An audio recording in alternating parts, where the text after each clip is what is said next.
وہ ایک بار پھر سب کچھ یاد کر کے سرخ ہوا اور بات ادھوری چھوڑ کر لب بھینچ لیے۔ بھائی اگر آپ لائٹ چلاتے تو پتہ چل جاتا یہاں صوفے پر اتباع سو رہی تھی۔ رابی کی طنز میں ڈوبی آواز اسے تلملا کے رکھ گئی۔ او شٹ اپ، اب مجھے الہام تھوڑی ہوا تھا کہ تم سب یہاں ہو، اس میں میرا کیا قصور ہے؟ وہ عادت کے مطابق اپنی غلطی تسلیم نہ کرتے ہوئے فوراً ہی ڈٹائی پہ اتر آیا۔ زیادہ دیر شرمندہ بھی نہیں رہ سکا کہ یہ سب اس کی طبیعت کا خاصا نہیں تھا، سو سارا الزام ان کے سر رکھتا ہوا انہیں سخت سست سنانے کھڑا ہو گیا۔ ضرورت کیا تھی یہاں ڈیرے جمانے کی؟ آج تک ایسا ہوا کہ گھر کی لڑکیاں یوں بھیڑ بکریوں کے ریوڑ کی طرح لاؤنج میں بکھری پڑی ہوں؟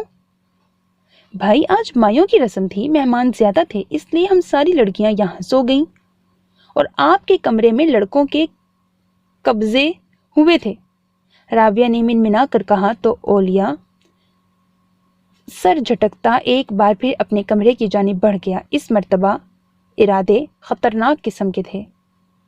اگلی صبح وہ ناشتے کے ٹیبل پر آیا تو ڈائننگ روم بکر منڈی بنا ہوا تھا۔ عجیب نفسا نفسی کا عالم دیکھ کر وہ ناگواریت سے ہونٹ سکیڑے کھڑا جائزہ لینے لگا۔ ارے اولیاء تم کب آئی؟ بی بی جان اسے دیکھتے ہی کھل اٹھی تھی، پیشانی چوم کر گلے لگایا تو وہ گہرا سانس کھینچتا مسکرا دیا۔ آپ سو رہی تھیں؟ اس نے کچھ یاد آنے پر کڑوا سا منہ بنایا۔ کتنے بجے آئے تھے؟ بی بی جان چونکی۔ اب یہ تو مجھے نہیں پتا۔ اس کا موڈ خراب ہونے لگا۔ کیا بات ہے، ایسے کیوں ہو رہے ہو؟ بی بی جان نے اچھا خاصا چونک کر اس کی بیزار صورت کو گہری نگاہوں سے جانچا۔ میں بتاؤں بی بی جان؟ اچانک رابعہ اندر آ کر شوخی سے آنکھیں نچا کر بولی تو اولیاء نے اسے غصیلی نظروں سے گھور کر دیکھا اور بات کا رخ موڑتے ہوئے بی بی جان سے مخاطب ہو گیا۔ میں صرف 4 دنوں کے لیے آیا ہوں، ایسا نہیں ہو سکتا محترم خاتون کہ آپ اپنی مصروفیت ترک کر کے مجھے اپنے ہاتھوں سے ناشتہ بنا دیں۔ ان کے شانے سے سر ٹیکتے ہوئے بولا۔ بی بی جان کے لبوں پر مسکراہٹ مچل گئی۔ تم کبھی نہیں سدھرنا اولیاء، جانتے بھی ہو کہ ماں کس قدر انتظار کرتی ہے، پھر بھی یہ ٹھنڈے ٹھنڈے طنز کرنا مت چھوڑنا۔ اس کے بال بکھیرتے ہوئے محبت سے کہا، تب وہ آسودگی کے احساس سمیت بے ساختہ کلکلا اٹھا۔ رابی جاؤ بیٹے، باقی بچیوں کو بھی جگاؤ، ایک بار ہی ناشتہ کر لیں۔ سب اٹھ چکی ہیں بی بی جان، رابعہ فوراً سے کہتی وہیں اولیاء کے مقابل کرسی کھینچ کر بیٹھ گئی۔ اتباع جاگی؟ اب اس کی طبیعت کیسی ہے؟ کاموں میں الجھ کر مجھے یاد نہیں رہا اسے دیکھتی۔ بی بی جان اب باقاعدہ چونکتے ہوئے فکر مندی سمیت اس سے مخاطب ہوئی تھیں۔ جی؟ رابی نے ایک تیز نظر اولیاء کے بے فکر چہرے پر ڈال کر دانت پیسے، تب وہ جوس کے سپ لیتے ہوئے اسے دیکھنے لگا۔ بھائی رات جو کچھ بھی ہوا، آپ کو نہیں لگتا اس کے بعد آپ کو اتباع سے ایکسکیوز کرنا چاہیے؟ اس کے چہرے کے بگڑتے زاویوں پر نگاہ رکھتے ہوئے وہ محض ایک پل کے توقف کے بعد ہنوز اسی دھیمے انداز میں گویا ہوئی تھی۔ اس کی طبیعت ٹھیک نہیں تھی، مگر رات سے وہ اسٹاپ اٹ رابعہ، وہ درشتی سے کہتا اسے ٹوک گیا تو رابعہ لب بھینچے اسے دیکھنے لگی، جو اب غصے میں آ چکا تھا۔ تم سمجھتی ہو مجھے ایکسکیوز کرنا چاہیے؟ میں نے دانستہ تو ایسی حرکت نہیں کی۔ تم جانتی ہو جو کچھ بھی ہوا محض غلط فہمی کی بنا پر۔ آپ لوگوں کو پتا ہونا چاہیے کہ میں 3rd کلاس سوچ رکھنے والا چھچورا آدمی نہیں ہوں۔ باقی مجھے گمان تک نہ تھا کہ بھائی میں آپ کو الزام کب دے رہی ہوں۔ میں تو محض یہ کہہ رہی ہوں کہ اتباع نے اس بات کو بہت زیادہ محسوس کیا ہے۔ آپ جو کچھ کہہ رہے ہیں بس مجھے بھی اس پہ یقین ہے، لیکن اتباع اسے تو نہیں پتا ہے نا۔ آپ کو اس کے سامنے اپنی پوزیشن ضرور کلیئر کرنی چاہیے۔ میں نہیں چاہتی میری ڈیسنٹ اور سوبر سے بھائی کے لیے کوئی غلط طرح سے سوچے، چاہے وہ اتباع ہی کیوں نہ ہو۔ رابعہ نے جس طرح اس کے بازو سے سر ٹیکتے ہوئے محبت سے کہا، وہ بے ساختہ مسکرا کر اس کا سر تھپکتا کچھ سوچنے لگا۔ رابعہ کی خاطر وہ خود پر جبر کرتا اس کمرے تک آ گیا جہاں بقول رابعہ کے وہ موجود تھی۔ دستک کے بعد دروازے کے ہینڈل پہ ہاتھ کا دباؤ ڈالتا وہ اندر داخل ہوا تو اسے عین سامنے بیڈ پر دراز پاتے ہی وہیں تھم گیا۔ اسے کمبل میں خیمہ زن دیکھ کر اس نے کھنکھار کر اپنی موجودگی کی خبر دی تو دوسری جانب خاطر خواہ نتیجہ برآمد ہوا۔ میں اولیاء ہوں، آپ سے ایکسکیوز۔ اس کی بات ادھوری رہ گئی۔ کمبل کی اوٹ سے برآمد ہونے والا چہرہ مکمل خوبصورتی سمیت اسے گنگ کر کے رکھ گیا۔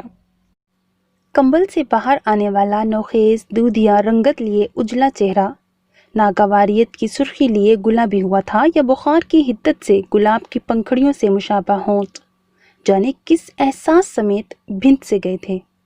خوابناک گہری آنکھیں بھرپور تلخی سمیت اس پہ ٹکائے وہ سنبھل کر بیٹھ چکی تھی۔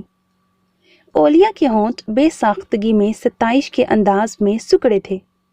سب کچھ بھول بھال کر وہ یک ٹک اسے دیکھتا رہ گیا تھا۔ ایسا جگمگاتا حسن شاید اس سے پہلے اس کی نگاہوں سے ہی نہ گزرا تھا، یا اس سے قبل وہ اس حد تک سحرزدہ ہوا ہی نہ تھا۔ آپ یہی کہنے کے لیے بلا اجازت میرے کمرے میں آئے ہیں؟ اس کی فضول حرکت کو نشانہ بناتے ہوئے وہ جس قدر تلخی سے کہہ سکتی تھی کہہ گئی۔ نہیں، وہ اچھا خاصا گڑبڑا کر رہ گیا، پھر قدرے توقف سے بولا تو خود پر قابو پا کر نارمل ہو چکا تھا۔ میں بلا اجازت نہیں، دستک دے کر آیا ہوں۔ انداز میں ازلی اعتماد اور شاہانہ پن تھا۔ دستک دی تھی لیکن میں نے اندر آنے کی اجازت ہرگز نہیں دی۔ اینی وے، اب آپ تشریف لے جائیے۔ اس کی کشادہ آنکھوں میں آنکھیں ڈال کر سرد ٹھہرے ہوئے لہجے میں کہتی وہ اس سے پوری ہستی سمیت ہلا کر رہ گئی۔ دیکھیے، آپ کو غلط فہمی۔ اندر امڑتے غصے کے ابال کو اس نے اندر ہی دبا کر مصالحانہ انداز میں کہنا چاہا تھا کہ وہ اسی تلخی و ترشی سمیت اس کی بات قطع کرتے ہوئے ڈانٹنے کے انداز میں بولی، بکواس بند کرو، کوئی بحث نہیں اور دفع ہو جاؤ۔ کیا کچھ نہ تھا مقابل کے لیے اس کے لہجے میں، نفرت، حقارت، تضحیک، مگر جو اس کے حسن نے اسے چند ثانیے قبل چاروں شانے چت نہ کر دیا تھا۔ وہ اس کے کمرے سے نکلا تو چہرہ غم و غصے کی زیادتی سے بے تحاشا سرخ ہو چکا تھا۔ کیا بات ہوئی بھائی؟ اتباع نے آپ کا ایکسکیوز قبول کر لیا؟ رابعہ یقیناً سن گن لینے کو آس پاس ہی منڈلا رہی تھی، اسے دیکھتے ہی بوتل کے جن کی طرح آن ٹپکی۔ اس نے خون آشام نگاہوں سے اسے گھورا۔ یہ لڑکی؟ اس نے دانت پیسے، پھر قدرے ہارے ہوئے انداز میں صوفے پر گرنے کے انداز میں بیٹھا۔ رابی، کون ہے یہ لڑکی؟ اس نے گہرے توقف سے اتباع کے کمرے کے بند دروازے کی سمت اشارہ کیا۔ کون؟ اتباع؟ رابی، جو حیرت بھری نگاہوں سمیت اس کا یہ انداز دیکھ رہی تھی، چونکی۔ اولیا نے محض سر ہلانے پر اکتفا کیا۔ چھوٹی پھپھو کی بیٹی ہے، کل ہی یہ لوگ شادی میں شرکت کے لیے یہاں پہنچے ہیں۔ اور اس نے گہرا سانس کھینچا اور آنکھیں موند کر خود کو نارمل کرنے لگا۔ بھائی، خیریت تو ہے نا؟ مجھے آپ کی طبیعت ٹھیک نہیں لگتی، رابعہ نے تشویش زدہ انداز میں کہتے ہوئے اس کے بازو پر ہاتھ رکھا۔ تب وہ بے ساختہ آنکھیں کھول کر اسے دیکھتا ہوا ہنس دیا۔ نہیں، طبیعت کو کچھ نہیں ہوا، البتہ دل۔ اس نے سینے پہ ہاتھ رکھا اور نگاہ اٹھا کر بند دروازے کو دیکھتا جیسے کھو سا گیا۔ سنو رابی، اگر اتباع لگاری تمہاری بھابھی بن جائے تو کیسا لگے؟ اس کا وجیح چہرہ انوکھے احساس سے تمتمایا، جبکہ رابعہ اپنی جگہ سے اچھل کر رہ گئی۔ ریئلی بھائی؟ اس کا چہرہ شدت جوش سے دہک اٹھا تھا۔ آف کورس، میں ابھی بھی بیجان کو بتاتی ہوں۔ وہ جھٹکے سے اٹھی تو اولیا نے اس کا ہاتھ پکڑ لیا، اور اتباع کو بھی۔ وہ اس کا تنتنا یاد کر کے مسکرایا، جبکہ رابعہ بے ساختہ ہنسی تھی۔ ڈونٹ وری بھائی، میں سب سنبھال لوں گی۔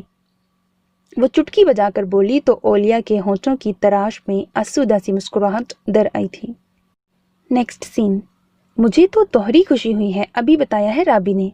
میں نے تمہارے بابا جان سے بھی بات کر لی، مہندی کے رسم کا ہلا گلا جاری تھا۔ وہ سفید شلوار پہ بلو قمیص پہنے اپنے چوڑے مضبوط سراپے اور نمایاں ہوتے قد سمیت ہر کسی کی توجہ کا مرکز بنا اترا رہا تھا، جب بی بی جان نے اچانک پیچھے سے آ کر اس کے وجود کو اپنی ناتواں باہوں میں سمیٹتے ہوئے خوشی سے لرزیدہ آواز میں کہا۔ وہ بے ساختہ ہنس دیا، پلٹا اور انہیں اپنی مضبوط باہوں میں سما لیا۔ اور بابا جان مان گئے؟ کیسے نہیں مانتے، اپنے بیٹے کی خوشی سے بڑھ کر، اور بھلا کیا ہوگا؟ انہوں نے مسکرا کر کہا تو اس کے اندر تک سکون اتر گیا۔ تھینکس بی بی جان، اب آپ جلدی سے پھپھو سے بھی بات کر لیں۔ اس نے ان کے گلے میں بازو حائل کر کے کہا تو بی بی جان اس کی چالاکی پہ ہنس پڑی.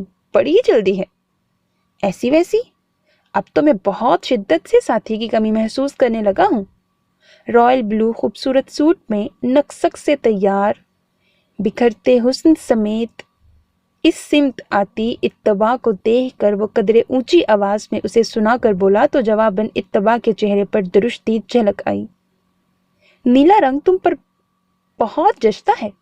اسے وہیں سے پلٹتے دیکھ کر وہ سرعت سے اس کے راستے میں حائل ہوتا ہوا نگاہوں میں دلچسپی اور شوق کا جہاں آباد کیے مسکرا کر بولا تو اتباع نے دل ملا کر اسے تیز نظروں سے گھورا. آپ کو یہ بتانے کی ضرورت کہ مجھ پہ کون سا کلر سوٹ کرتا ہے؟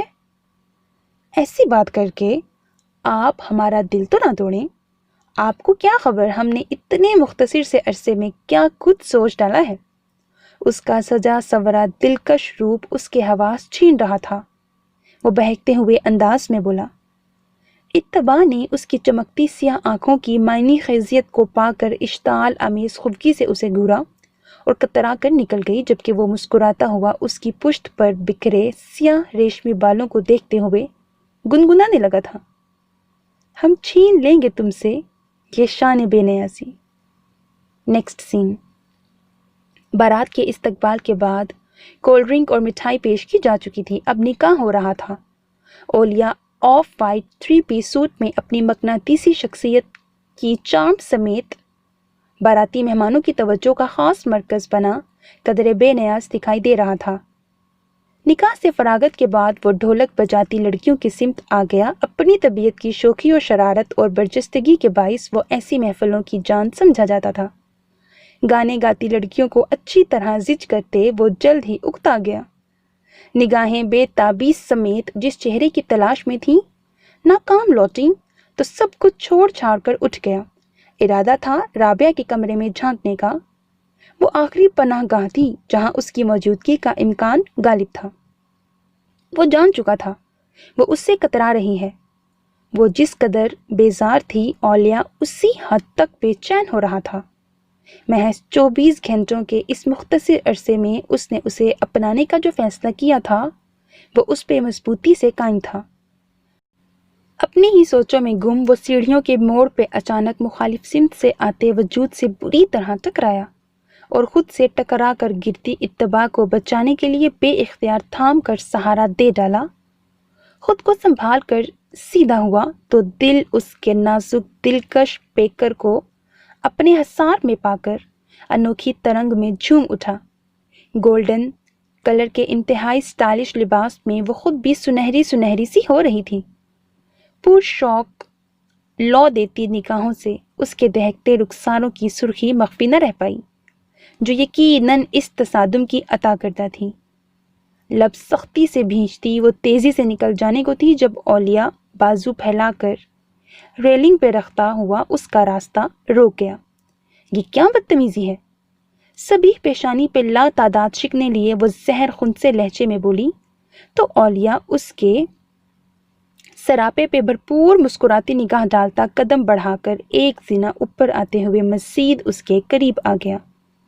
اتباع نے اس کی جرت کے اس شاندار مظاہرے پہ قدرے گھبرا کر پہلے اپنے پیچھے دیوار کو اور پھر اپنے اور اس کے سامنے چند انچ کے فاصلے کو بے بسی کی نگاہ سے دیکھا.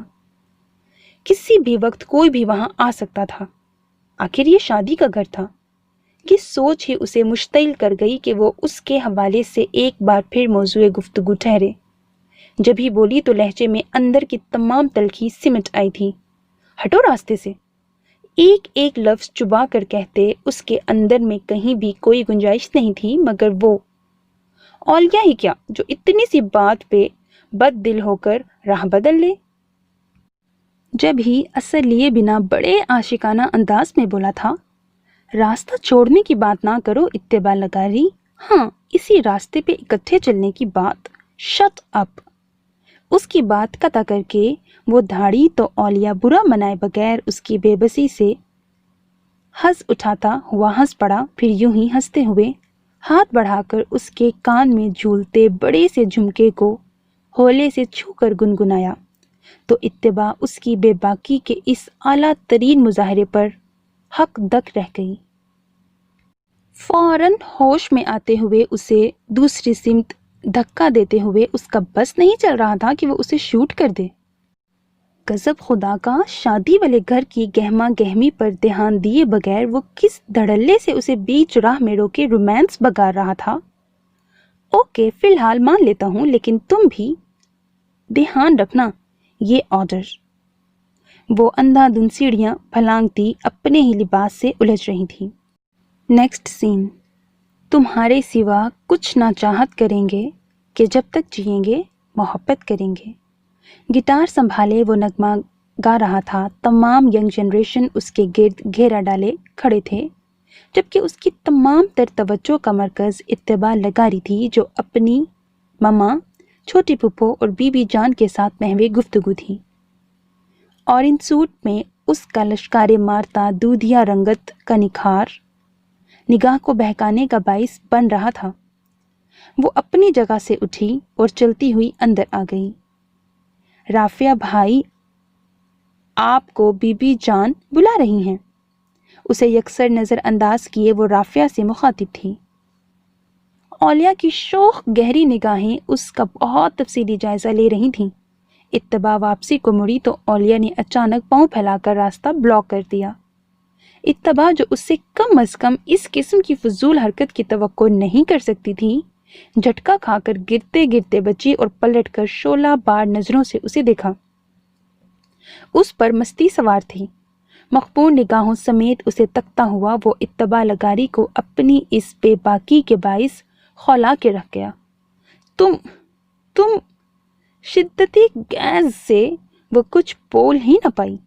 اولیاء کو لگا جیسے وہ سخت روحان سی ہو چکی ہو۔ اس کے باوجود وہ اسے زج کرنے سے باز نہیں آیا تھا۔ اسے تو اتباع لگاری کی موجودگی کا نشہ، اپنے اطراف میں موجود نفوس کی موجودگی کا احساس بھی بھلا گیا تھا۔ کچھ پوچھا تھا میں نے تم سے؟ گٹار رکھ کر وہ اب اس کے مقابل کھڑا اس کی بے بس نم آنکھوں میں جھانکتا ہوا بولا۔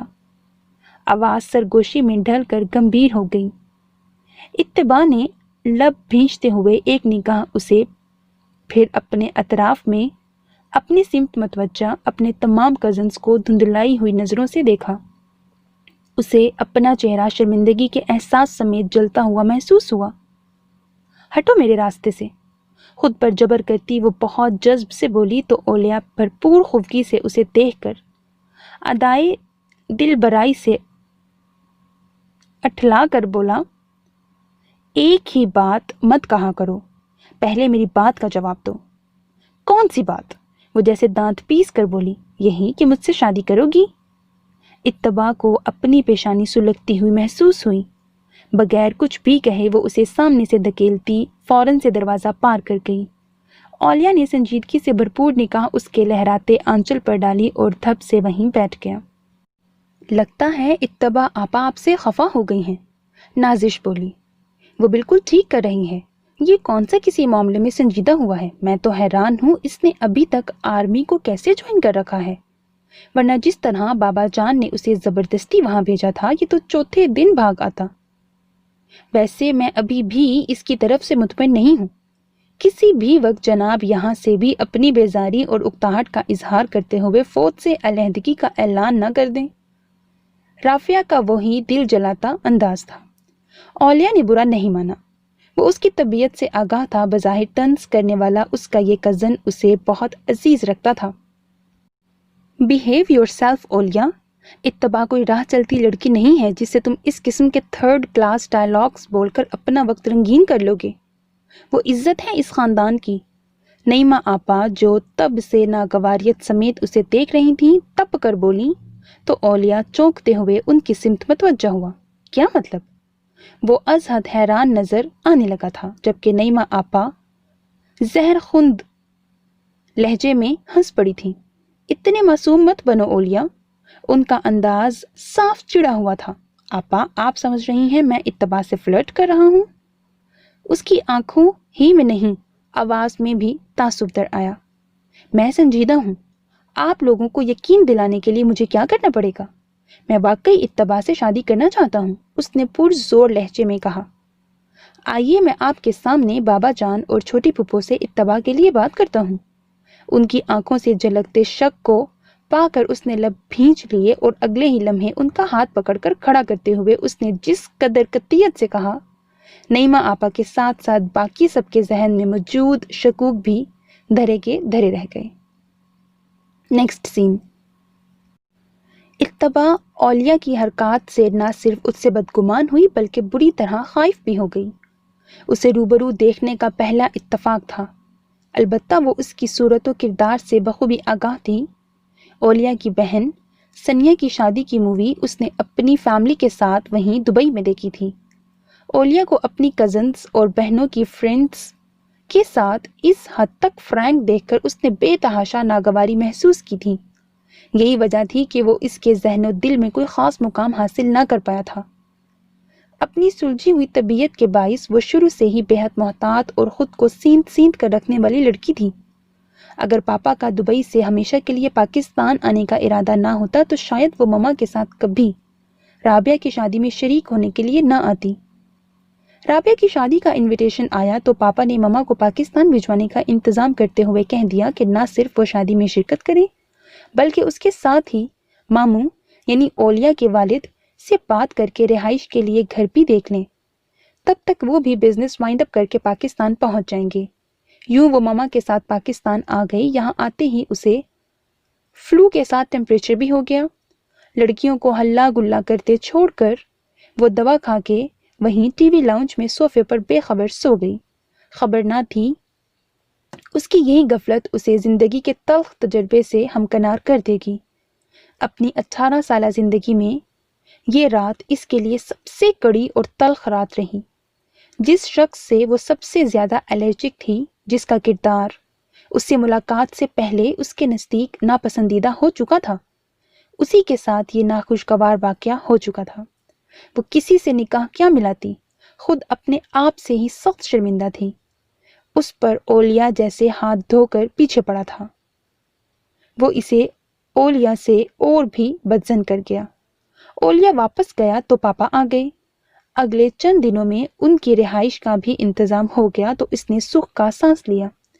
1 ماہ تک بے حد مصروفیت رہی۔ اس نے اپنا گھر بڑے شوق سے سجایا تھا، بازاروں کے چکر لگا کر ہر چیز اپنی پسند سے خریدی۔ اس وقت پورے گھر میں گھوم پھر کر اپنی چوائس کو داد دے رہی تھی جب مما اس کے قریب آ گئیں۔ دیکھا مما، ہمارا گھر کتنا شاندار لگ رہا ہے نا؟ اس نے ان کے گلے میں بازو حائل کر کے کہا تو مما بے ساختہ مسکرا دی۔ ہاں بیٹے، آپ کی چوائس بے حد اعلیٰ ہے، مگر جانو میں چاہتی ہوں کہ تم اس گھر پہ محنت کرنے کی بجائے اپنا گھر سجاؤ۔ اس کا رخسار چوم کر انہوں نے محبت سے کہا تو اتباع نے ٹھٹک کر ان کا چہرہ دیکھا۔ تو کیا یہ میرا گھر نہیں ہے؟ ان کی بات کا مفہوم کسی حد تک اس پر واضح ہوا تھا۔ اس کے باوجود منہ پھلا کر بولی تو انہوں نے محبت پاش نظروں سے اسے دیکھا اور مسکرا کر نفی میں گردن ہلا دی۔ لڑکی کا اصل گھر تو اس کے شوہر کا گھر ہوتا ہے بیٹے، سو پیا کا گھر ہی تمہیں بھی پیارا ہونا چاہیے۔ پھر تم تو ہماری اکلوتی اولاد ہو، بہت خواہش ہے تمہارا گھر بستا ہوا دیکھیں، تمہارے ننھے منھے بچوں کو گود میں کھلائیں۔ اس کا چہرہ گلنار ہوا، پلکوں پہ جیسے منوں کے حساب سے بوجھ آ گرا۔ وہ کچھ بول ہی نہ پائی، سر جھکائے انگلیاں مسلتی رہی۔ ان کے ساتھ چلتی لان میں چیئر پہ بیٹھی تو مما نے اسے دیکھا۔ اتباع، میں جانتی ہوں بیٹے تمہاری ذاتی پسند کوئی نہیں، جبھی میں نے اور تمہارے پاپا نے تمہارے لیے خود ہی لڑکا پسند کر لیا ہے۔ جانتی ہو وہ کون ہے؟ اتباع سے پلکیں اٹھا کر انہیں دیکھنا محال ہوا۔ اولیاء بہت پیارا بچہ ہے، خوبصورت اور خوبصیرت۔ جی؟ چائے کا کپ اس کے ہاتھ سے چھوٹ کر نیچے گرا۔ شاکڈ انداز لیے وہ سفید پڑتے چہرے سمیت انہیں تکتی رہ گئی۔ مما نے حیرانگی میں گر کر اسے دیکھا تھا۔ اتباع، انہوں نے لپک کر اس کا شانہ ہلایا۔ کیا ہوا جانو؟ چائے سے ہاتھ تو نہیں چلا؟ وہ از حد فکر مندی سے پوچھ رہی تھیں۔ اتباع نے دھندلاتی ہوئی آنکھوں سمیت انہیں دیکھا اور بے بسی سے گردن جھکا دی۔ مما، آپ نے مجھ سے پوچھے بغیر؟ خاصی دیر کے توقف سے وہ بولی تو انہیں لگا اس کا لہجہ بھرایا ہوا تھا۔ تمہیں کوئی اعتراض جو نہیں تھا بیٹے؟ تم نے خود ہی تو ساری ذمہ داری مجھے سونپی تھی۔ انہوں نے بغور اسے تکتے ہوئے آہستگی سے کہا تو 2 آنسو اتباع کی آنکھ سے بڑی آہستگی سے ڈھلک کر گریبان میں جذب ہو گئے۔ مما پلیز آپ ماموں کو انکار کر دیں۔ آئی ایم سوری، میں اولیاء سے شادی نہیں کر سکتی۔ اپنی بات مکمل کر کے وہ رکی نہیں تھی، مما کو حیران چھوڑ کر تیزی سے اندرونی حصے کی جانب بڑھ گئی۔ تم نے انکار کی وجہ نہیں بتائی۔ مما کے لہجے سے ہمیشہ رہنے والی نرمی اور ملائمت مفقود تھی۔ پچھلے 2 دنوں سے وہ اس سے اولیاء سے شادی پہ انکار کی وجہ پوچھ ہار گئی تھیں۔ جب اس کی چپ نہیں ٹوٹی تو آج جیسے سخت ضد ہو کر وہی سوال دہرایا تو اتباع نے بے بس ہو کر انہیں دیکھا، مگر ان کے چہرے پر کسی قسم کی رعایت نہ پا کر آہستگی سے بولی، وہ مجھے اس حوالے سے پسند نہیں اور یہ ساری زندگی کا معاملہ ہے مما، فار گاڈ سیک مجھے فورس مت کریں، میں یہاں کمپرومائز نہیں کر سکتی۔ اس کے لہجے کی عاجزی اور لجاجت کو پا کر بھی مما اسی قدر سختی سے پیش آئیں گی اسے گمان نہ تھا۔ تو ٹھیک ہے، وہ اس حوالے سے پسند نہیں، جو پسند ہے اس کا نام بتا دو۔ انداز کی تلخی اور لہجے کی تنزیہ کاٹ پر اتباع تڑپ کر شاکی نظروں سے انہیں دیکھنے لگی۔ آپ مجھے ایسا سمجھتی ہیں؟ وہ روحانسی ہی تو ہو گئی تھی۔ اولیاء کے علاوہ اور کوئی نہیں، یہ بات تم سن لو، تم میری اکلوتی اولاد ہو تو میرا بھائی بھی اکلوتا ہے، اور زندگی میں پہلی بار اس نے اتنے مان سے مجھ سے کچھ مانگا ہے، انکار نہیں کر سکتی۔ ان کا قطعی 2 ٹوک انداز اسے حیرت و رنج سے گنگ کر گیا۔ اسی رات جب پاپا اس کے کمرے میں آئے تو اتباع سر پہ دوپٹہ جماتے ہوئے بری طرح سے سٹپٹا کر اٹھ کھڑی ہوئی۔ مجھے بلوا لیا ہوتا پاپا جان۔ ان کی گہری نگاہوں کو اپنے روئے روئے سے ستے چہرے اور ورم آلود پپوٹوں پر جمے دیکھ کر اس نے منمنا کر کہا، ساتھ ہی شاکی نگاہ مما پر ڈالی جو اب قدرے لا تعلق سی نظر آ رہی تھیں۔ اٹس اوکے، بیٹھو تم۔ ان کے لہجے کا ٹھہراؤ اور رسانیت اتباع کے دل کی دھڑکنوں کو مدھم کرنے لگا۔ آپ کی طبیعت ٹھیک ہے؟ انہوں نے ایک بار پھر اس کے چہرے کا بغور جائزہ لیا۔ جی، وہ جھکے ہوئے چہرے کو مزید جھکا کر بولی، تمہاری مما جو کہہ رہی ہیں وہ سچ ہے؟ ان کا لہجہ نرمی و شفقت سے معمور ہونے کے باوجود اتباع کو بہت گرا محسوس ہوا۔ پاپا، اس کے ہونٹ کانپے اور آنکھوں کی سطح گیلی ہو گئی۔ اولیاء ہر لحاظ سے بہترین لڑکا ہے بیٹے، ہمیں آپ کے انکار کی وجہ سمجھ نہیں آئی، لیکن میں سمجھتا ہوں اگر بچے کو کہیں غلط پائیں تو بڑوں کو ان کی رہنمائی ضرور کرنی چاہیے، نہ کہ تباہی کی سمت بڑھنے کے لیے آزاد چھوڑ دینا۔ ان کی بھاری مدھم آواز ایک تسلسل سے اس کی سماعتوں میں اتر رہی تھی۔ آپ سمجھ رہی ہو بیٹے ہم کیا کہہ رہے ہیں؟ اس کی آنکھوں میں نمی گہری ہو چکی تھی اور گلے میں آنسوؤں کی تلخی گھلنے لگی تھی۔ آپ کا انکار ہمارا سر جھکا سکتا ہے، بلا شبہ عزت دینے والی ذات اسی بزرگ و برتر ہستی کی ہے، مگر بسا اوقات ہمارے رشتے ناتے بھی ہماری عزت و ذلت کا باعث بن جایا کرتے ہیں۔ بے شک یہ مالک دو جہان کی آزمائش ہوا کرتی ہے۔ آپ کو انکار ہے تو خدارا ہمیں وجہ ضرور بتائیں تاکہ انہیں انکار کرنے کی وجہ ہمارے پاس موجود ہو۔ ٹھہرا ہوا دھیما لہجہ، تھکا انداز، اس کے حلق میں کچھ اٹکنے لگا۔ کچھ بھی کہے بنا اس نے محض اسبات میں سر ہلا کر اپنا اندیہ دے ڈالا تھا۔ اولیاء کی آمد کے متعلق جانتے ہی وہ یکدم پرجوش سی ہو گئی۔ ابھی آخری امید باقی تھی، وہ کسی طور اتنی آسانی سے ہار ماننا نہیں چاہتی تھی۔ نیکسٹ سین۔ اولیاء کی آمد کے متعلق جانتے ہی وہ یکدم پرجوش ہو گئی۔ ابھی آخری امید باقی تھی، وہ کسی طور اتنی آسانی سے ہار ماننا نہیں چاہتی تھی۔ اتباع نے ہی اسے فون کر کے ملنے کا کہا تھا۔ دوسری جانب وہ حیرت و غیر یقینی سے ساکت ہو گیا۔ میں اس پر یقین نہیں کر سکتا کہ تم ہی مجھ سے مخاطب ہو۔ خاصی دیر بعد وہ بولا تو لہجہ از حد حیرت سموئے ہوئے تھا۔ اتباع نے مزید بات کرنا مناسب نہیں سمجھا، ریسیور رکھ کر پلٹی تو مما کو حیرت بھری نگاہوں سے اپنی جانب تکتا پا کر اس پر گھڑوں کے حساب سے پانی پڑ گیا۔ خجالت اور شرمندگی کے احساس سے وہ فوراً سے وہاں سے اپنے کمرے میں جا گھسی تھی، اور اب وہ مقررہ وقت پر اس کے سامنے تھا۔ سیاہ بڑی چادر میں خود کو اچھی طرح چھپائے وہ جس سمے لرزیدہ وجود سمیت وہاں پہنچی تو اولیاء پہلے سے اس کا منتظر تھا۔ اسے دیکھ کر معنی خیزی سے مسکراتا ہوا اٹھ کر کھڑا ہو گیا۔ اب اس بات کی کیا ضمانت ہے کہ تم میری اتباع ہی ہو؟ شوخ متبسم نگاہوں سے اسے تکتا ہوا وہ اسے چھیڑنے سے باز نہ آیا۔ واضح اشارہ اس کے حجاب میں چھپے چہرے کی سمت تھا۔ اتباع لمحہ بھر کو سن سی ہو گئی۔ میری اتباع، اس کے دل نے ایک نفرت سی محسوس کی۔ یہ زیادتی ہے اتباع، اتنے دنوں بعد تمہیں دیکھنے کے خیال سے میں ساری رات سو نہیں پایا اور تم اتنی لمبی چوڑی چادر، خیر کم از کم چہرہ تو کھولو۔ ہلکی سی جھنجھلاہٹ لیے کہتا وہ ہاتھ بڑھا کر حجاب ہٹانا چاہتا تھا کہ اتباع بدک کر دور ہوئی۔ اپنی حدود پہ رہے مسٹر اولیاء، وہ سرد لہجے میں پھنکار کر بولی تو اولیاء کا فریش مسکراتا ہوا چہرہ لمحہ بھر کو پھیکا سا پڑ گیا۔ حدود؟ وہ سر جھٹک کر ہنسا اور پھر ہنستا ہی چلا گیا۔ بہت اچھی طرح اپنی حدوں سے واقف ہوں، مستقبل کی مسز اولیاء آفریدی۔ تمہاری یہی خوش فہمی دور کرنے آئی ہوں۔ کان کھول کر سن لو، میں تم سے شادی نہیں کرنا چاہتی۔ بہتر یہی ہے سیدھے سیدھے انکار کر دو۔ اس کا کٹیلا لہجہ اولیاء کے بے فکرے خوش باش چہرے کے تمام تر لاؤبالی پن کو اگلے ہی لمحے سرد سپاٹ تاثرات میں ڈھال گیا۔ تمہیں اندازہ ہے اتباع تم کیا کہہ رہی ہو؟ اس کے لہجے میں کچھ ایسا تھا کہ اتباع اگلے کئی ثانیوں تک بول نہ پائی، مگر جب بولی تو لہجہ ہنوز کٹیلا پن لیے ہوئے تھا۔ ہاں اچھی طرح جانتی ہوں۔ اگر تمہیں یقین نہیں تو میں پھر دہرا دیتی ہوں کہ میں تم سے شادی نہیں بس۔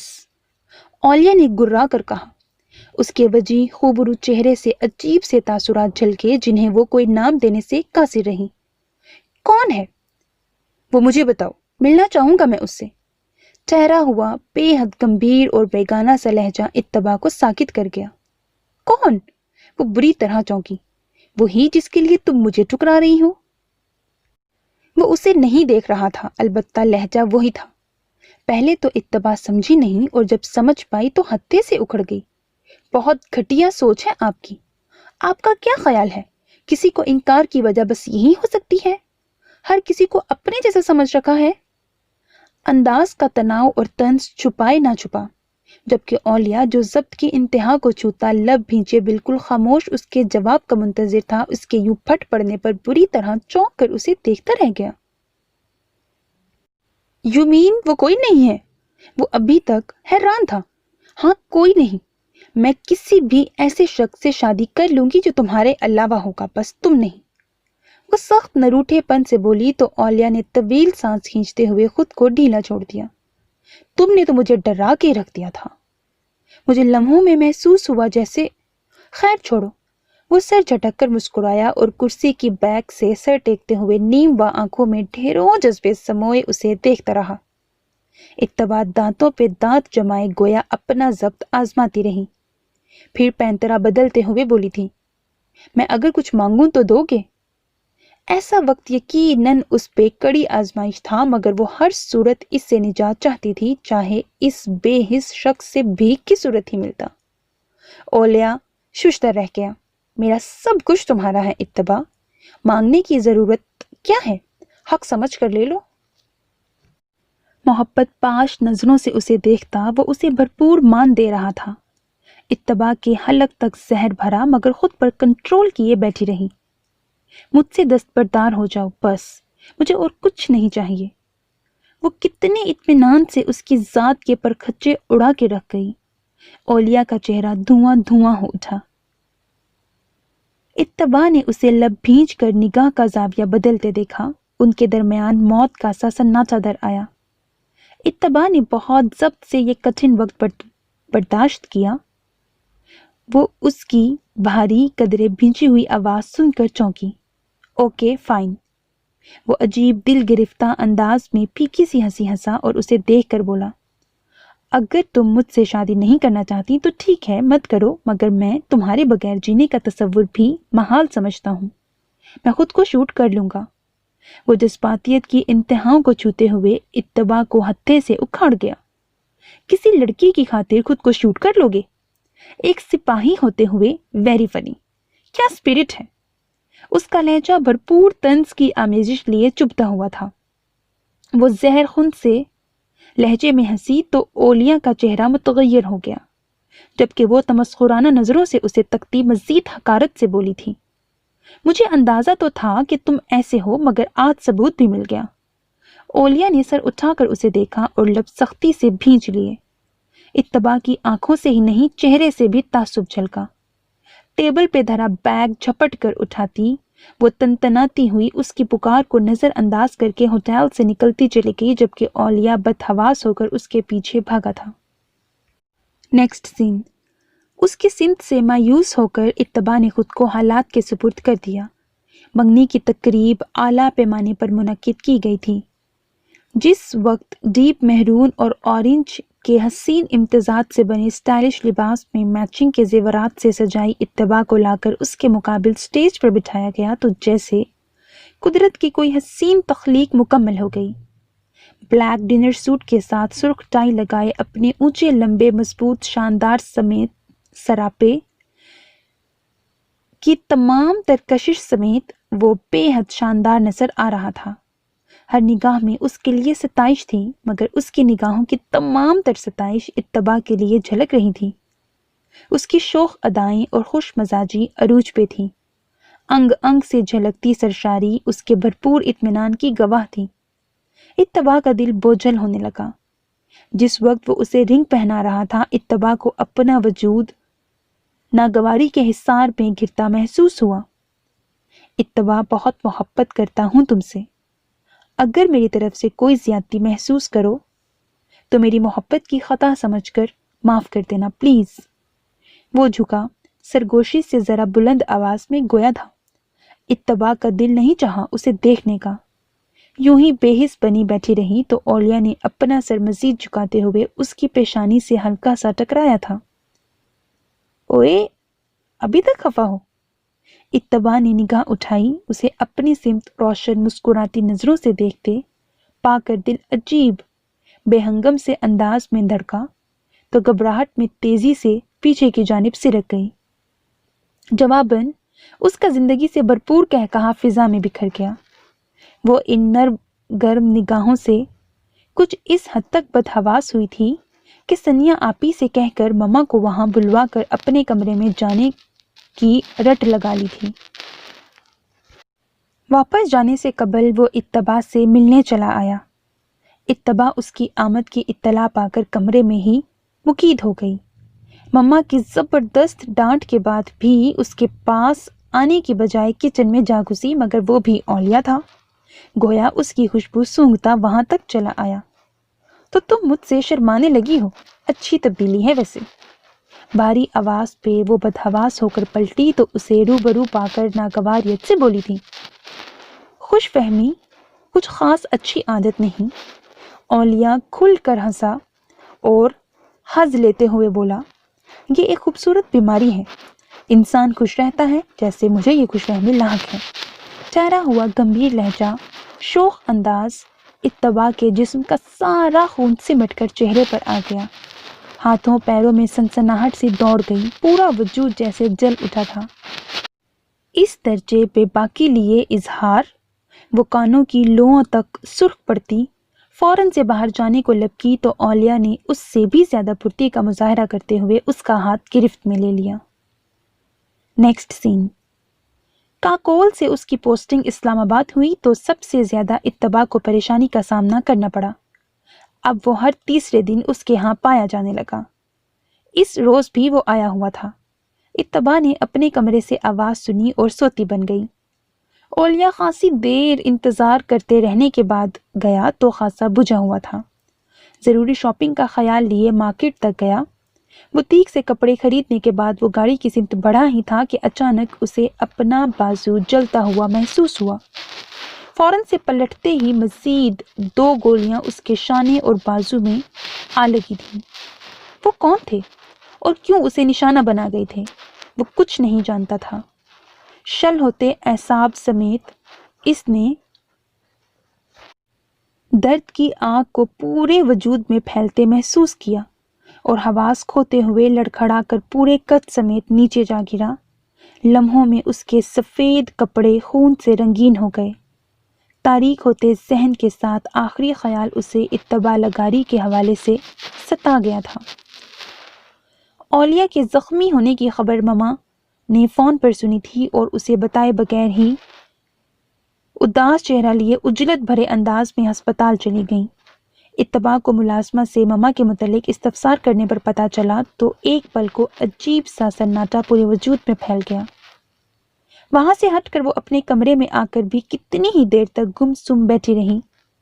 وہ اولیاء کے متعلق سوچنا نہیں چاہتی تھی، مگر دھیان کے پردے پہ تمام عکس اسی کے جھل مل کر رہے تھے۔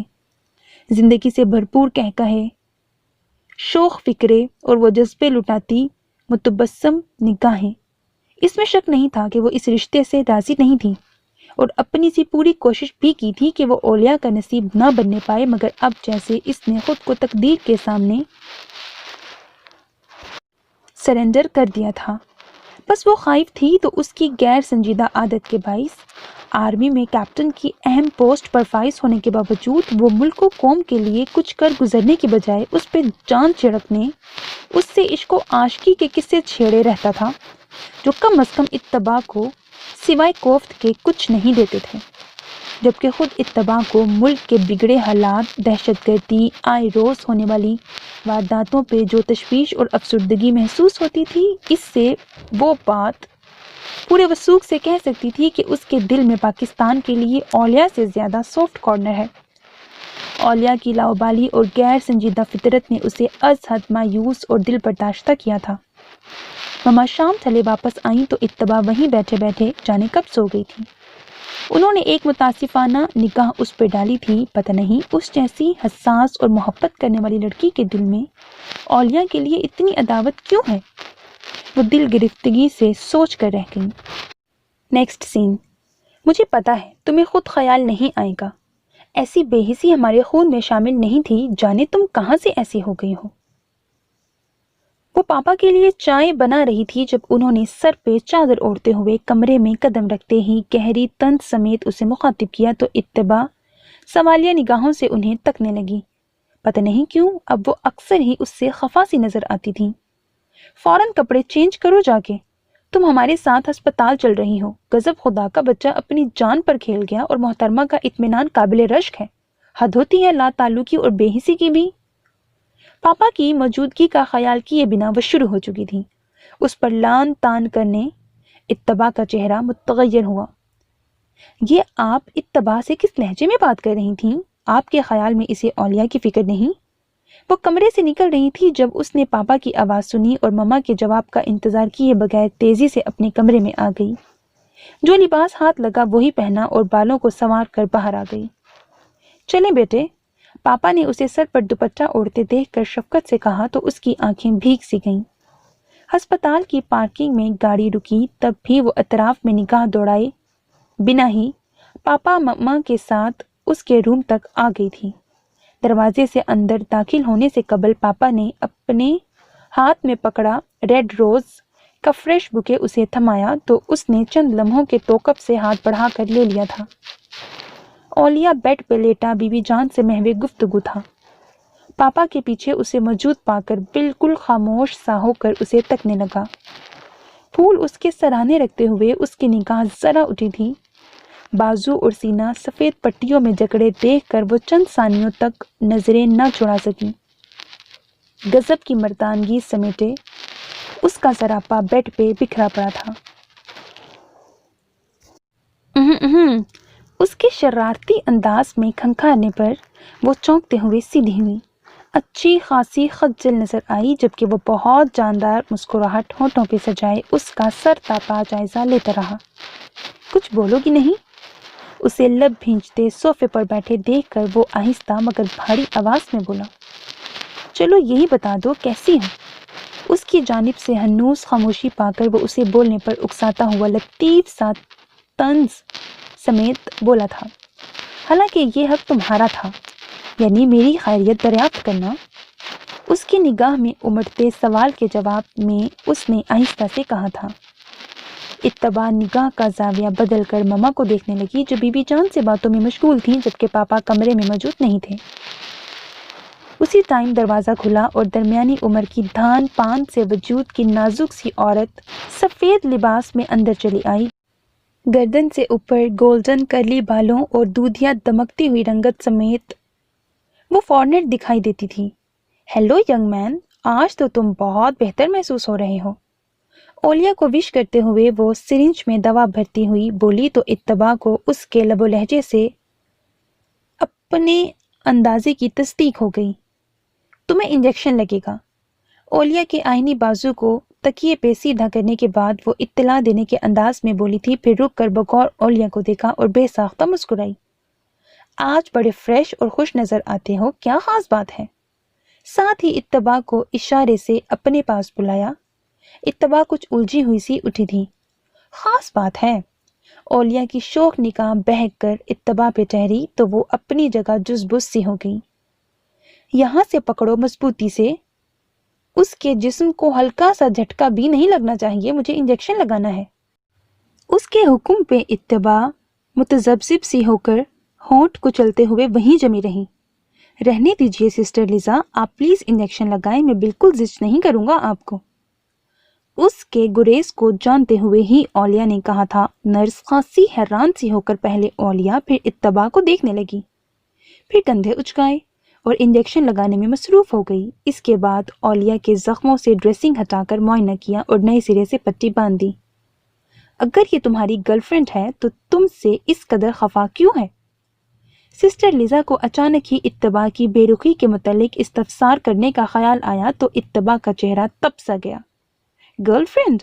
ہاں ہاں ہاں، وہ جواباً بھرپور مزہ لے کر ہنسا۔ بنا نگاہ اٹھائے بھی وہ اولیا کی شوخ و شنگ نگاہ کا ارتکاز اپنے چہرے پر محسوس کر رہی تھی۔ یہ گرل فرینڈ نہیں، میری فیانسے ہے، یعنی ہونے والی وائف۔ اسے لب بھیج کر جھٹکے سے اٹھتے دیکھ کر اولیا نے دبی دبی مسکراہٹ سمیت کہا اور اس کے پاس آنے پہ ہاتھ بڑھا کر اس کی کلائی پکڑنی چاہی مگر کامیابی نہ ہوئی۔ البتہ اس کے دوپٹے کا پلو ضرور ہاتھ کی گرفت میں آ گیا۔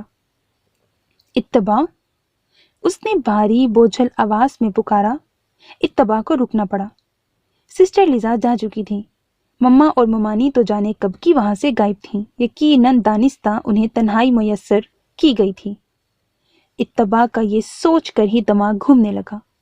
اتباع رکو نا پلیز، میں تم سے باتیں، مگر مجھے تم سے کچھ نہیں سننا، سمجھے؟ غم و غصے کی زیادتی سے وہ تکلف میں آپ جناب کی بجائے تو تکاڑ پہ اتر آئی اور پھر پھنکار کر بولی۔ پلو چھڑا کر فوراً سے کمرے سے نکلتی چلی گئی۔ اس کے بعد اتباع نے مما کے بار بار احساس دلانے پر بھی وہاں جانے کی غلطی نہیں کی، یہاں تک کہ اولیا ڈسچارج ہو کر گھر آ گیا۔ پھر کتنے ہی دن یوں ہی چپ چاپ بیت گئے۔ زندگی ایک ہی ڈھب پر گزرتی چلی جا رہی تھی۔ مما اور پاپا اب بھی اولیا کی خیریت دریافت کرنے چلے جاتے، البتہ اس سے پتہ نہیں کیوں ساتھ جانے کا نہ کہا۔ کہتے ہیں بیماری بندے کو زد و رنج اور چڑچڑا کر دیتی ہے۔ بالکل صحیح۔ اب دیکھو نا، جیسے میں انتہائی بے دلی سے یہ سوچنے پر مجبور ہوا ہوں تمہیں شاید کبھی بھی مجھ سے محبت نہ ہو۔ وہ آتے ہی اس کے سر پر سوار ہوا تھا۔ لائٹ آسمانی کلفدار سوٹ میں نکھرا نکھرا سا کہیں سے بھی نہ لگ رہا تھا کہ موت کو اتنے نزدیک سے دیکھ چکا ہے۔ آرمی کٹ ہیئر سٹائل اور فریش شیو کی نلاہٹیں اسے ہمیشہ کی طرح خوبرو اور حشاش بشاش ظاہر کر رہی تھیں۔ اتباع گہرا سانس بھرے نگاہ کا زاویہ بدلتی رخ پھیر گئی۔ وائٹ دوپٹے کے حالے میں اس کا سبیہ مکھڑا دمک رہا تھا۔ وہ عصر کی نماز کے لیے وضو کر کے نکلی تھی۔ فریش چہرے پر ٹھہرے پانی کے قطرے گویا نازک پھول شبنم کے موتی لگ رہے تھے۔ اولیا کی نگاہ سے چھلکتی مخصوص مردانہ چمک اس کے اندر تک ناگواریت بھر گئی۔ وہ دل ہی دل میں مما سے شاکی ہونے لگی، جنہوں نے اولیا کو یوں اس کے کمرے میں آنے سے نہیں روکا تھا۔ اتباع، یہاں بیٹھو، میں تم سے بہت خاص باتیں کرنا چاہتا ہوں۔ کڑھائی کے لباس میں وہ اپنے ترشے ہوئے دلکش پیکر سمیت اس کی آزمائش بنی کھڑی تھی۔ بے داغ حسین چہرے پر جو کرختگی اور سختی تھی وہ محض اس کی موجودگی کے باعث تھی۔ مجھے نماز پڑھنی ہے، برائے مہربانی آپ تشریف لے جائیے۔ اس کے آنچ دیتے لہجے سے درشتگی چھلکی تو اولیاء کو جانے کیوں غصہ آ گیا۔ تم کیا سمجھتی ہو میں تمہارا ملازم ہوں؟ کبھی تو مجھے میرے رشتے کے حوالے سے عزت دے دیا کرو۔ میں تم سے جو کہنے آیا ہوں وہ تمہیں ابھی اور اسی وقت سننا ہے، سمجھی تم؟ اس نے اس کا بازو سختی سے دبوچ کر جھٹکے سے رخ اپنی سمت پھیرا۔ وہ سخت مشتعل ہو گیا تھا۔ اس کا یہ طرز عمل اولیاء کو ضبط کھو کر پھٹ پڑنے پر مجبور کر چکا تھا۔ اتباع اس کے اس قدر شدید رد عمل پر ششدر سی رہ گئی۔ اس کا بازو ہنوز اولیاء کی آہنی گرفت میں جکڑا ہوا تھا۔ چھوڑے مجھے، سن رہی ہوں آپ کی بات۔ دانت پیس کر اپنا بازو چھڑانے کی کوشش میں ناکام ہو کر وہ بھرائے ہوئے گلے سمیت بولی تو اولیاء نے آہستگی سے دھکیلنے کے انداز میں اسے بیڈ پر پٹک دیا۔ ہماری انگیجمنٹ کو 6 ماہ ہو چکے ہیں، میں شادی کرنا چاہتا ہوں اور اس بار تم کوئی فضول ضد نہیں باندھو گی۔ وہ اس کی جھلک پڑتی خوفزدہ آنکھوں سے نظریں چراتا ہوا کڑے لہجے میں بولا تو اتباع نے جھٹکے سے سر اونچا کر کے اسے دیکھا تھا۔ یہ آپ کی بھول ہے، میں اتنی جلدی کبھی شادی نہیں ہونے دوں گی۔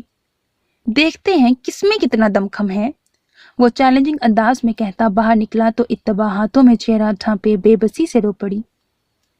اس نے اپنا کیا پورا کر دکھایا۔ ابھی کچھ دیر قبل ہی اس کا نکاح اولیاء سے ہو چکا تھا۔ سب کچھ اتنا اچانک اور غیر متوقع تھا کہ اس کے اندر امڑتا احتجاج شدید ناراضگی اور بے بسی میں ڈھل کر رہ گیا۔ نکاح سادگی سے ہوا تھا، یہاں تک کہ مما نے اجلت بھرے انداز میں اسے کوئی رنگین جوڑا بھی نہیں پہنایا۔ بس میرون کلر کا خوبصورت بھاری کام دار دوپٹہ قاضی صاحب کی آمد سے قبل اسے اڑا دیا گیا تھا جو ابھی تک اس کے سر پر موجود تھا، اور وہ گود میں ہاتھ رکھے ساکت بیٹھی تھی۔ مما اس کے گلے لگ کر روئیں مگر اس کی آنکھ سے ایک آنسو نہیں ٹپک پایا۔ دروازے پہ ہلکی سی دستک دیتے ہوئے اولیاء اندر آیا، تب بھی وہ اسی پوزیشن میں تھی۔ اس کا شفاف جگمگاتا ہوا عکس ڈریسنگ ٹیبل کے آئینے میں جھلملا رہا تھا۔ اولیاء کی نگاہ بہت گہری اور معنی خیزی سے اس پر ٹھہری تھی، پھر کھنکھار کر اپنی موجودگی کا احساس دلاتا چلتا ہوا اس کے قریب آ گیا۔ آئی تھنک آپ آئندہ تو ہمیں چیلنج کرنے سے پہلے 1000 بار ضرور سوچیں گی، ہے نا؟ اسے ہنوز گم سم پا کر اس نے شرارت سے کہتے ہوئے اس کے کندھے سے اپنا کندھا چکرا کر متوجہ کیا۔ تب اتباع نے اسے دیکھا تھا۔ اس کی آنسوؤں سے ڈبڈبائی آنکھوں میں اس کا وجیح چہرہ دھندلا سا گیا تھا۔ ارے رونا نہیں پلیز، تمہارا خیال کرتے ہوئے ہی تو میں نے خود پر اتنا جبر کیا، صرف نکاح کیا ہے، رخصتی نہیں۔ اس کی پلکوں کو انگشتے شہادت سے چھوتا ہوا وہ سرگوشی سے ذرا بلند آواز میں کہہ رہا تھا۔ اتباع بے بسی سے ہونٹ کچلتی آنسو اندر اتارنے لگی۔ تمہیں ہی تو اعتراض تھا نا، یوں میرے ملنے پر؟ منگنی کوئی خاص پائیدار بندھن نہیں تمہارے نزدیک۔ میں تم سے اتفاق کرتا ہوں جبھی تو اس تعلق کو جائز اور شرعی رنگ دے ڈالا ہے۔ یقیناً یہی وجہ ہے کہ تم میری جزارتوں پر برا نہیں مان رہی ہو۔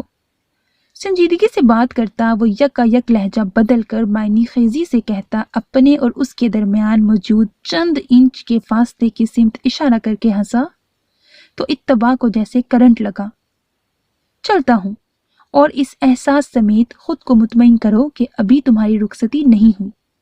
وہ اٹھ کھڑا ہوا اور پھر جیسے کچھ یاد آنے پر تنبیہ کے انداز میں بولا، لیکن اب میں زیادہ انتظار بھی نہیں کروں گا۔ بہتر ہے کہ تم مجھے ذہنی طور پر قبول کر لو، ورنہ شادی کے آخری مرحلے یعنی رخصتی کے بعد میں بالکل رعایت نہیں برتوں گا۔ آخر تمہیں بتانا بھی تو ہے کہ کیپٹن اولیاء نے کب کس انداز میں تمہیں مس کیا۔ وہ جھکا تھا اور اس کا چہرہ ہاتھوں کے پیالے میں لے لیا۔ اس سے پہلے کہ وہ کچھ سمجھتی، وہ کچھ اور جھکا اور اس کی پیشانی پر محبت کی مہر ثبت کر دی۔ اتباع فق چہرہ لیے اس کی اس جسارت پہ بھونچکا کر رہ گئی۔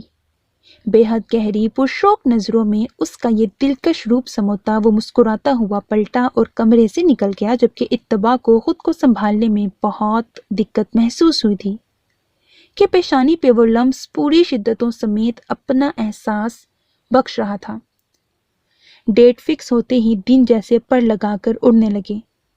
وہ مایوں کی رسم ادا کرنے کا دن تھا اور اس کا دل بے انتہا بوجھل ہو چکا تھا، جبکہ اس کے برعکس اولیاء کسی فاتح جرنل کی مانند گردن اکڑائے خوب کہے بکیر رہا تھا۔ چونکہ دونوں کی رسم اکٹھی ہونی تھی، یہ بھی اولیاء کی ہی خواہش تھی جس کا احترام کیا گیا، جبکہ اتباع نے تو کسی بات میں دخل دینا یا احتجاج کرنا ہی چھوڑ دیا تھا۔ اس کے اندر تو عجیب خاموشیاں در آئی تھیں۔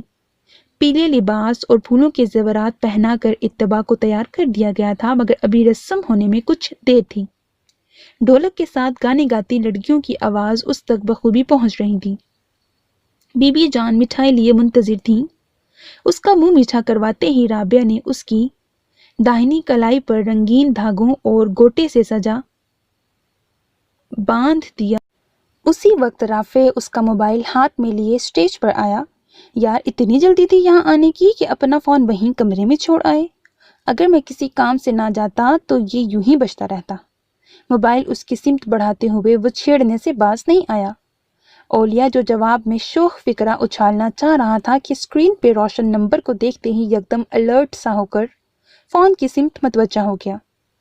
سر، یس سر، یس سر، اوکے سر، ڈونٹ وری سر۔ اس کی بھاری آواز اس شور و ہنگامے میں بھی اپنی جگہ بنا رہی تھی۔ دھیرے دھیرے آس پاس موجود نفوس اپنی باتیں کرتے اس کی سمت متوجہ ہوئے۔ نو سر، میرے لیے ہر کام سے اہم میری ذمہ داری ہے۔ جی سر، گڈ بائی سر۔ اس نے سیل آف کیا اور اپنی سمت متوجہ اپنے عزیزوں کو دیکھا تھا۔ کون تھا اور کیا کہہ رہا تھا؟ بی بی جان نے اس کے سپاٹ چہرے کو تکتے ہوئے تشویش زدہ آواز میں پوچھا تو اس نے موبائل جیب میں رکھتے ہوئے ان سے نگاہ چرائی۔ کچھ نہیں بی بی جان، آئی ایم سوری، مجھے اس وقت کسی کام سے جانا ہے۔ مگر کہاں اور کیوں؟ جبکہ تو جانتا ہے تیری بی بی جان۔ انہیں اس حد تک خوف زدہ اور متحوش دیکھ کر وہ انہیں شانوں سے تھام کر اپنے مقابل کرتا ہوا رسانیت سے بولا تھا، میں لوٹ آؤں گا بی بی جان، پرومس، شادی سے پہلے آ جاؤں گا، ابھی جانے دیں۔ انہیں چھوڑ کر وہ سٹیج کی سیڑھیاں پھلانگتا نیچے اترتا چلا گیا۔ رافع نے ایک نگاہ سب کے فکر مند چہروں پر ڈالی اور فوراً سے اس کے پیچھے لپکا۔ سرحدوں پہ دشمن کی چھیڑ چھاڑ کوئی نئی بات نہیں ہے رافع، مگر اب کی بار معاملہ کچھ سنگین نوعیت کا ہے، مجھے فی الفور واپس جانا ہے۔ رافع کے استفسار پہ وہ جو عجلت بھرے انداز میں بیگ میں چیزیں رکھ رہا تھا مصروفیت ترک کیے بنا بولا تو رافع چند ثانیوں کو ساکت رہ گیا۔ کچھ نہیں کہنا رافع، کیونکہ تمہارے کہنے سے میں رکوں گا نہیں۔ اسے کچھ کہنے کو منہ کھولتے دیکھ کر اولیاء نے ہاتھ اٹھا کر ٹوکا تو رافع پھیکے سے انداز میں ہنس پڑا۔ میں جانتا ہوں، مگر اولیاء بی بی جان انہیں کیا کہیں گے؟ اولیاء نے ایک نظر اسے دیکھا اور بیگ اٹھاتا اس کے قریب آ گیا۔ آف کورس انہیں سچ بتانا پڑے گا، اور ہاں، ان کا خیال رکھنا میں نے خدا اور اس کے رسول صلی اللہ علیہ وآلہ وسلم کے بعد تمہارے حوالے کیا۔ اس کے شانے پر اپنا وزنی ہاتھ رکھ کر کہتا وہ تیزی سے باہر نکل آیا۔ لیونگ روم کے سامنے سے گزرتے اس کے قدم ٹھٹکے تھے، یقیناً وہ ابھی تک یہیں تھی۔ کچھ سوچتا ہوا وہ قدم بڑھاتا دروازے کے قریب آ گیا، ہینڈل پر دباؤ ڈال کر دروازہ دھکیلا اور اندر داخل ہو گیا۔ لڑکیوں کے جھرمٹ میں وہ تھکے تھکے انداز میں بیٹھی تھی، اس پہ نگاہ گئی تو ایک پل کو حیران نظر آئی۔ ایکسکیوز می، مجھے اتباع سے تنہائی میں کچھ بات کرنی ہے۔ اپنی کزنز کی سمت دیکھ کر شائستگی سے کہتا وہ اس قدر سنجیدگی سے بولا تھا کہ وہ اسے چھیڑنے ستانے کا ارادہ موقوف کرتی ہنستی مسکراتی ایک ایک کر کے بالکل نکل گئیں۔ اتباع جو اس کی اس حرکت پہ ابھی تک حیران تھی اسے اپنی سمت تکتا پا کر پلکیں جھکا گئی۔ اتباع، تمہیں یقیناً میرا اس طرح آنا برا لگا ہوگا، آئی ایم سوری، آخری خطا سمجھ کر معاف کر دینا کہ میں ہمیشہ تمہارے حوالے سے اس دل کے ہاتھوں بہت بے بس رہا ہوں۔ عجیب پیاسی نگاہوں سمیت اس کے دلکش روپ کو تکتے ہوئے وہ بہت مدھم آواز میں کہنے لگا تھا، ہماری شادی نہیں ہو رہی، شاید کبھی ہو بھی نہیں۔ یہی چاہتی تھی نا تم؟